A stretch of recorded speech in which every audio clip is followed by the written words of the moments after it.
Assalomu alaykum. Arab tiliga kirish darsligimizni 36-darsda 2-bo'limi bu qo'shilish qoidasiga keldik. Ya'ni harflar bir-biriga qo'shilishi.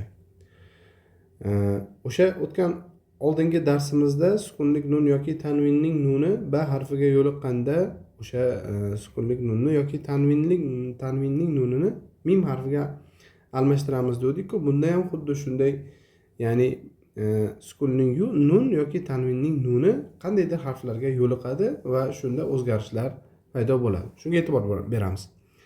Arab tilida gapda so'zning oxirida sukunlik nun yoki so'zning oxiridagi tanvinning nunidan keyin mana bu harflar ya, ro, lam, mim, vav, nun harflaridan biri kelsa, shu nun yoki tanvinning nuni ovozi yo'qolib keyingi harfga qo'shiladi. Misollarga qarang deb qo'yibdi.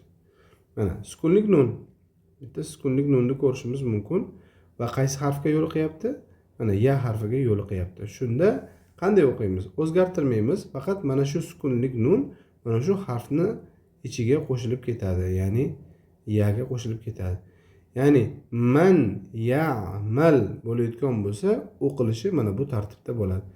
Man ya'mal bo'ladi. Ya'ni man nun ya'ni ichiga kirib ketyapti. Va bu harflar mana aytganimdek 6 ta harf bor. Shundan qaysi biri ichiga kirganda, ya'ni boshqacharoq kiradi, ozgina ushlanib kiriladi va ayrimlari o'sha harfning aynan o'zi bo'lib turib o'qiladi. Joyi kelganda yana tushuntirib o'tamiz. Ya'ni kitabun mufidun yozilgani, shu demak shu sukunlik nun ya'ni tanvinning nuni mim harfiga kirib ketishi kerak. Kitabun mufid. Ya'ni kitabun mufidun. Mana o'qilishi mana bu holatda bo'ladi. Kitabun mufid. Min malin yozilgani, endi nun mim harfini ichiga kirishi kerak. Min malin deb turib o'qiladi. Min nur deb o'qiladi. Min madrasatin madrasatin deb turib o'qiladi. Ichiga kirib ketadi chunki. Karimun nadir. Nimaga endi nun o'qilyapti desak, bu holatda chunki bu mana bu ham nun. Ya'ni nun harfiga kirib ketishi kerak edi-ku, shuning uchun o'zgarish bo'lmayapti-da. Mana bu nun harfiga kirib ketyapti. Mana karimun nadir bo'lib ketyapti. Mahmudun roshidun. Lam harfi bilan ro harfida u kirilish to'g'ridan to'g'ri kirib ketiladi. Ya'ni Mahmudur Rashid. Ya'ni nun o'qilmasdan shu harfni o'zi kirib ketadi. Mahmudur Rashid. Xuddi mana bunday. Mahmudur Rashid. Lam harfida ham xuddi shunday. Ilmun ladunni deb yozilgan.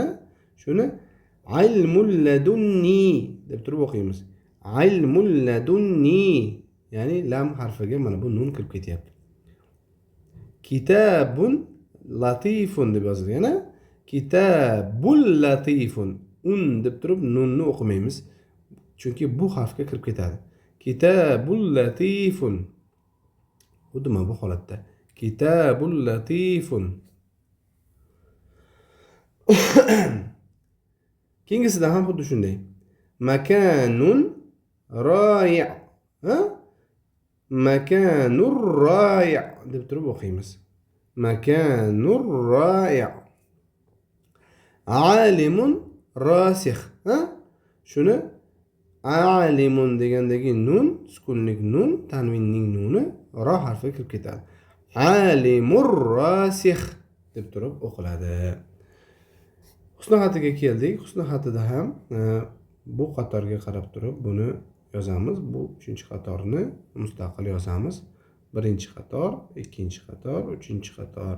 Albatta yozishimiz kerak. 1-qator, 2-qator, 3-qator. Daftarga bo'lsa ham bu kitob qo'lingizda bo'lmasa ham video darsga qarab daftarga yozishingiz kerak.